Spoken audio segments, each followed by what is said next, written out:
ஒரு கடையில ட்ரெஸ் வாங்கிட்டு இருக்கிற பொண்ணு அந்த ட்ரெஸ்ஸை போட்டு பார்க்கலான்ட்டு ட்ரையல் ரூம்குள்ள போறாங்க.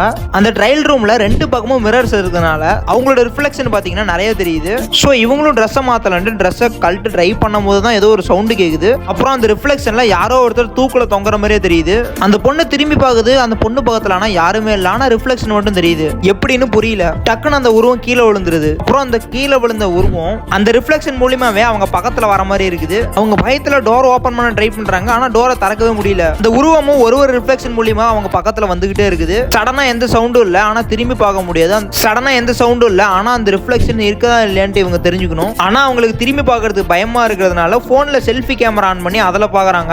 எந்த ஒரு உருவமும் தெரியல. அப்பாடா நம்ம தப்பிச்சிடும் அப்பதான் நினைக்கிறாங்க. பார்த்தா கேமராவை திருப்பும் போது தான் தெரியுது அந்த உருவம் அவங்க பக்கத்திலேயே தான் இருக்குதுன்னு. அப்படியே அதே இடத்துல தூக்கு கயிறை மாட்டி அப்படியே தொங்க விடுது. சடனா அவங்க இறந்து போயிடுறாங்க. ஆக்சுவலா அந்த ஒரு உருவம் இந்த ட்ரையல் ரூம்ல முன்னாடி ட்ரையல் பார்க்க வந்து இறந்து போனவங்க தான். இப்போ வேற ஒருத்தங்க வந்தாங்கன்னா இந்த பொண்ணோட உடல் வரும்.